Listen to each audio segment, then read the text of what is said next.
Si c'est votre stratégie pour réussir, la seule chose qui apparaîtra dans votre boîte aux lettres, ce n'est pas le chèque, c'est l'avis d'expulsion de votre propriétaire. Si vous ne pouvez pas vendre, si vous ne pouvez pas influencer, si vous ne pouvez pas convaincre, bonne chance pour essayer de faire décoller votre entreprise.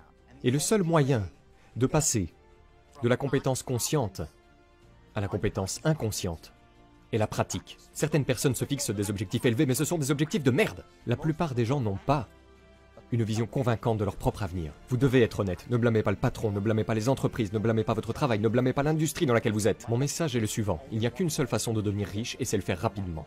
Avant de pouvoir maîtriser le monde extérieur, vous devez maîtriser votre propre monde interne. Ce n'est pas la façon dont vous performez réellement qui vous vaut le respect de vos pairs. C'est le fait que vous êtes sorti et que vous l'avez fait. Je vis d'amour seul, vraiment? Allez apporter ça à la banque et payer le loyer, d'accord?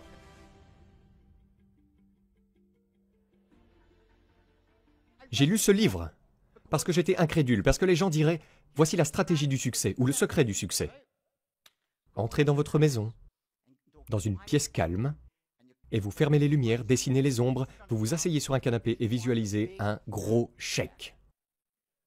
25 000 $ US, avec votre nom dessus. Et je veux que vous imaginiez ce chèque, et que vous le fassiez simplement augmenter dans votre esprit, et le rendre réel, plus réel, et juste le mettre dans la réalité de l'univers, et la loi de l'attraction s'installera. Pensez-y!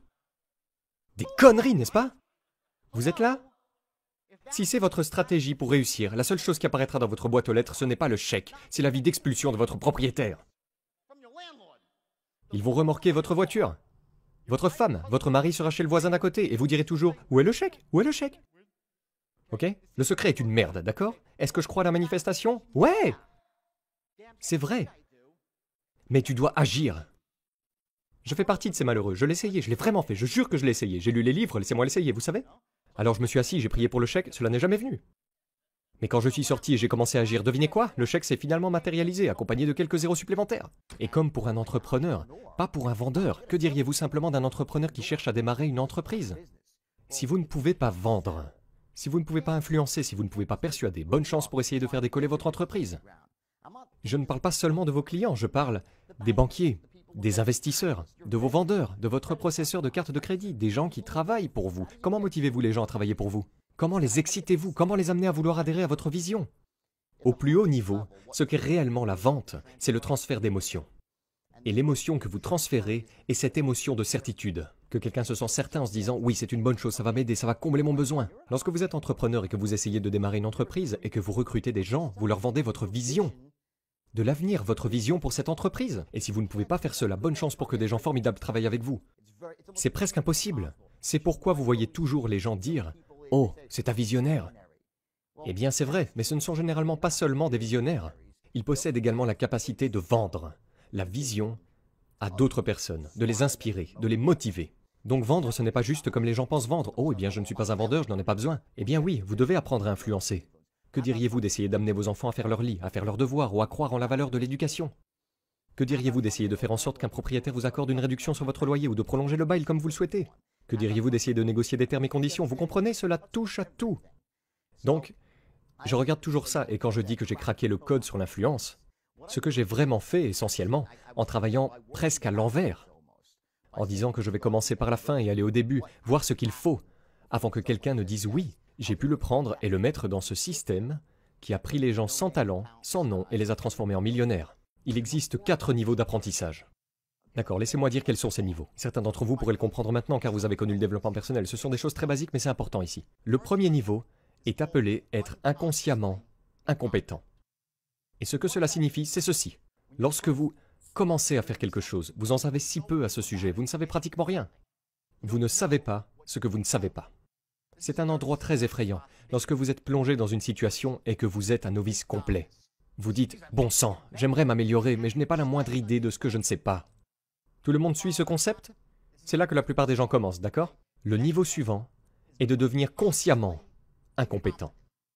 Cela signifie que vous vous dites « Jésus-Christ, je ne sais rien. » Vous vous dites « Il y a ceci, il y a cela, il y a cela, il y a toutes ces stratégies, elles sonnent toutes bien, je ne les connais pas. » C'est le niveau suivant. Le niveau qui vient ensuite au-dessus de cela s'appelle être consciemment compétent. Consciemment compétent signifie que vous êtes doué pour quelque chose, mais vous ne pouvez pas encore vraiment le faire les yeux fermés. Vous êtes bon, mais cela nécessite toute votre concentration et votre énergie mentale. Comme tu te souviens quand nous étions enfants et que nous apprenions à nouer nos chaussures, au début, vous aimez nouer votre chaussure. Vous êtes en train de le faire, et quelqu'un dit « Excusez-moi », vous lui répondez aussitôt « N'essayez pas de m'interrompre !» Vous ne pouvez donc pas attacher votre chaussure et avoir une conversation en même temps. N'est-ce pas? C'est quand vous êtes consciemment compétent de quelque chose. Il faut toute votre attention consciente. Le niveau suivant est appelé la compétence inconsciente. Et cela signifie que lorsque vous êtes vraiment très doué pour quelque chose, vous pouvez le faire sans y penser.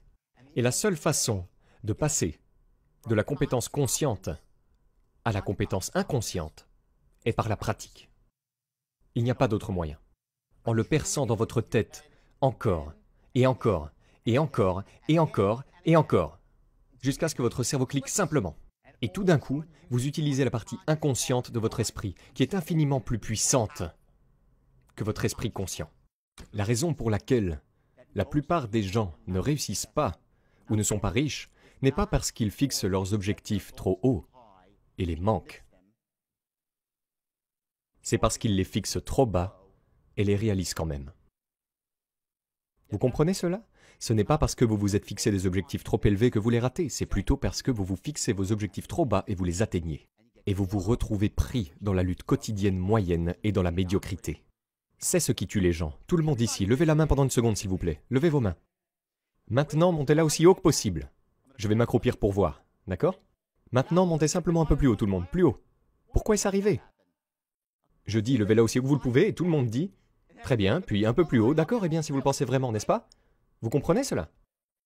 C'est ce pouce supplémentaire. C'est là que vous devez fixer votre objectif. Pas de la tarte dans le ciel et hors de contrôle, comme si cela n'arrivera jamais, parce que c'est aussi un tas de conneries. Les gens qui se fixent ce genre d'objectifs abandonnent ces objectifs et disent qu'ils y arriveront plus tard. Mais l'idée ici est que vous devez fixer vos objectifs juste au-dessus de votre zone de confort. Donc maintenant, pensez-y une seconde. Pensez à vos objectifs maintenant. Comment les définissez-vous? Les fixez-vous très bas et les réalisez-vous? Si tel est le cas, attribuez-vous un 10. Êtes-vous en train de vous fixer des objectifs qui vous inspirent?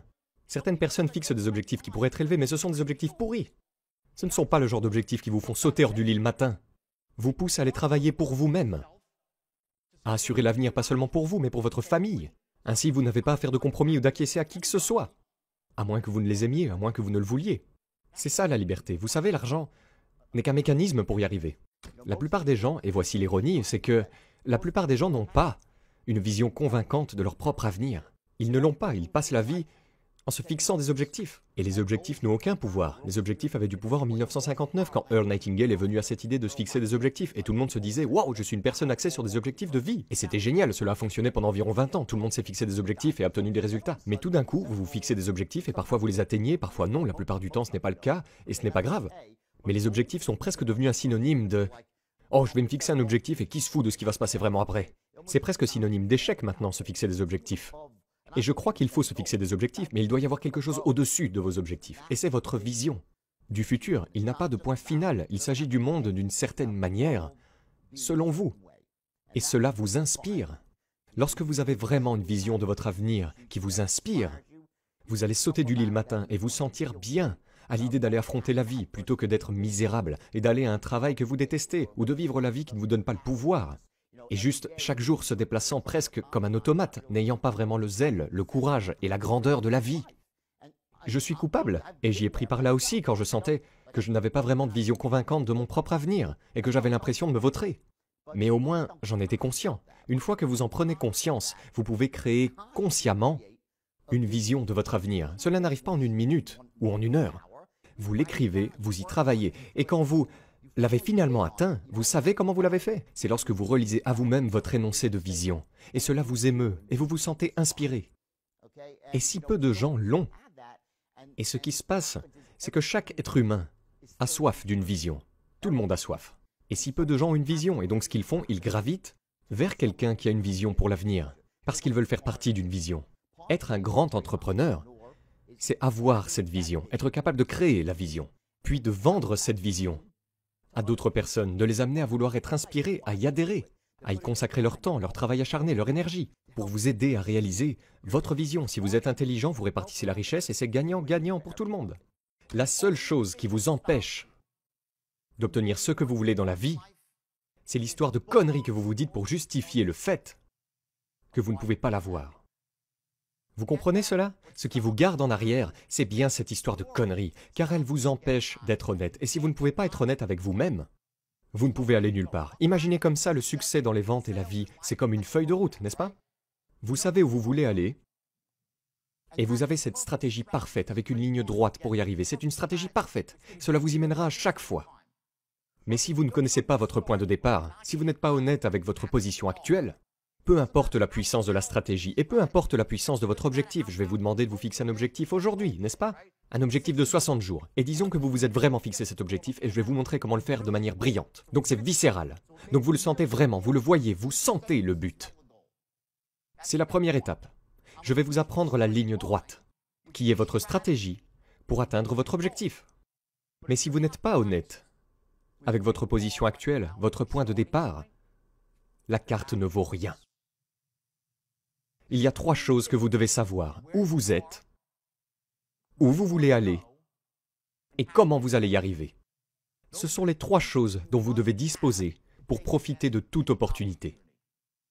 Je vais vous donner la stratégie. Je vais vous demander de me dire exactement où vous voulez aller pour vous-même. Vous devez être honnête. Ne blâmez pas le patron, ne blâmez pas les entreprises, ne blâmez pas votre travail, ne blâmez pas l'industrie dans laquelle vous êtes. Soyez honnête. Si vous n'aimez pas votre industrie, trouvez-en une autre.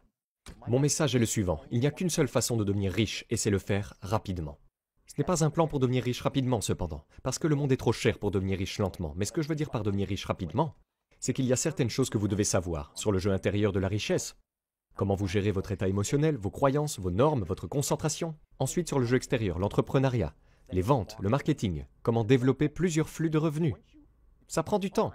C'est là que le travail acharné est important, parce que beaucoup de travail acharné est nécessaire pour aligner ceci et cela. Mais une fois que vous avez tout aligné, que vous avez fait le travail, vous pouvez gagner de l'argent très, très rapidement. Ce n'est donc pas un stratagème, mais vous devez devenir riche rapidement, et vous devez faire le travail. Je dis, si vous ne voulez pas travailler dur, bonne chance. Je ne connais pas de gens riches qui ne travaillent pas vraiment, vraiment dur. Voilà l'essentiel. Donc, travail acharné et savoir des choses, des compétences. Il n'y a pas de solution rapide. Non, encore une fois, quand vous devenez riche, cela se produit rapidement. Mais il y a beaucoup de travail, qui va jusqu'à ce point avant que l'argent ne commence à affluer. C'est la différence que je pense que beaucoup de gens qui ne sont pas riches ne comprennent pas. Ils pensent que vous accumulez de l'argent petit à petit. Ça ne marche pas comme ça. Vous travaillez, travaillez, travaillez, n'obtenez pas le résultat et bam! Une dernière pièce du puzzle s'enclenche, que ce ne soit ne sachant pas comment fermer, et tout se passe rapidement. Aussi pour vraiment avoir une vision à plus long terme. Pas seulement pour 3 mois à partir de maintenant, mais pour 3 ans à partir de maintenant. Et l'avenir va arriver. Que cela vous plaise ou non. Vous devez donc avoir une longueur d'avance. C'est un jeu d'esprit alors? Eh bien, je pense que c'est de la psychologie. Tout, encore une fois, l'essentiel de la vie se résume à la psychologie, n'est-ce pas? Cela commence ici, dans le monde intérieur. Avant de pouvoir maîtriser le monde extérieur, vous devez maîtriser votre propre monde interne. C'est le vrai secret du succès. Mon fils a 14 ans. Il est fabuleux. Nous avons eu cette conversation à propos du moment où il fait du sport ou quand il fait quelque chose. Et cette discussion tourne autour de est-ce qu'il se donne à fond ou pas? Et je vois parfois en lui que quand il est sur le terrain ou qu'il fait quelque chose, il ne joue pas à fond et a une excuse. Comme j'ai mal à la jambe, ou j'ai mal au bras, ou il s'est passé quelque chose, l'entraîneur a été injuste, l'arbitre a été injuste. Et ce qui se passe avec ces gens est que nous avons tendance à aller dans le monde et nous cherchons ces sortes d'excuses pour justifier pourquoi les choses ne sont pas la façon dont nous voulons. Et quand vous faites cela, vous perdez toute votre puissance dans la vie.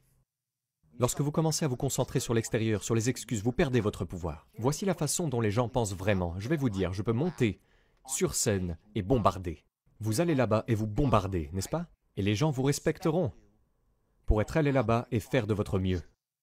Ce n'est pas la façon dont vous performez réellement qui vous vaut le respect de vos pairs. C'est le fait que vous êtes sorti et que vous l'avez fait. Voilà la différence. Donc si vous êtes là-bas en ce moment et vous êtes un nouveau vendeur, vous avez des difficultés en tant que vendeur, il n'y a pas d'embarras dans la lutte. Il n'y en a tout simplement pas. L'embarras est plutôt de décider d'abandonner. L'embarras est de ne pas faire de votre mieux, même quand c'est difficile. Les pauvres croient qu'ils sont des créatures de circonstances.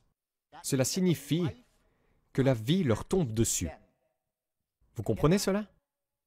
Alors que les riches sont des créateurs de circonstances. Je vais vous dire ceci, il n'y a pas de croyance plus destructrice dans le monde que de penser que la vie vous tombe dessus. Parce qu'il y a 3 choses que vous faites quand vous ne pensez pas pouvoir créer votre propre destin. Je vais vous dire exactement ce qu'elles sont, d'accord? Numéro 1. La première chose que vous faites est de jouer à ce que j'appelle le jeu du blâme. Vous commencez à blâmer tout le monde pour justifier pourquoi vous n'avez pas ce que vous voulez. Tu blâmeras le gouvernement, tu blâmeras ta famille, tu blâmeras ton conjoint, tu blâmeras ton patron, tu blâmeras l'économie, tu blâmeras les gens de Wall Street, ceux qui méritent probablement d'être blâmés, mais vous blâmez n'importe qui et tout le monde. Quand vous pensez que le monde vous tombe dessus, vous êtes impuissant. La deuxième chose que vous faites, c'est de justifier.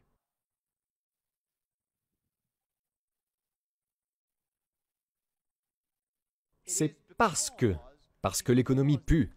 C'est parce que les gens sont injustes avec moi. C'est parce que l'argent n'a pas vraiment d'importance de toute façon. Des conneries. Tu ne sais pas ça. Je vis d'amour seul. Vraiment? Apportez ça à la banque et payez le loyer avec. D'accord? Je suis dans l'amour. Je suis amoureux. Je suis avec la plus grande femme du monde. Je vais me marier l'année prochaine. Malheureusement pour la 3e fois, mais je me marie l'année prochaine. Une femme géniale. Alors je sais que l'argent est l'argent, n'est-ce pas? Il se justifie. Troisièmement, c'est la pire de toutes. Alors écrivez-le en grosses lettres. Ils se plaignent. Je déteste ces gens. Vous savez pourquoi? Je vais vous dire pourquoi. Parce que je crois en certaines lois de l'univers. J'y crois. Et l'une d'elles est que ce sur quoi vous vous concentrez se développe, devient plus grand. Et ce sur quoi vous vous concentrez, vous l'attirez. Parce que vous vous en approchez. Vous vous concentrez sur quelque chose, vous l'attirez. Alors voici ce qui se passe lorsque vous vous plaignez. Sur quoi vous concentrez-vous? Toutes les conneries de ta vie. Alors devinez ce qui vous arrive? Vous devenez un aimant géant de conneries. Vous voyez un peu ce que cela donne en image? Je ne veux pas être entouré de gens qui se plaignent parce qu'ils attirent toutes les conneries de la vie. Vous devez vous éloigner de ce genre de personnes parce que cela peut vous influencer aussi. Et c'est la pire de toutes les choses. C'est ce qui se passe quand on ne fait que se plaindre. Donc si vous êtes une personne qui croit que vous êtes une créature de circonstances et que la vie vous tombe dessus, bonne chance alors. J'aimerais aussi savoir laquelle des 10 règles les plus importantes que vous avez entendues aujourd'hui compte plus pour vous. Laissez dans les commentaires ou rejoignez la discussion. Merci beaucoup d'avoir regardé. Continuez à y croire.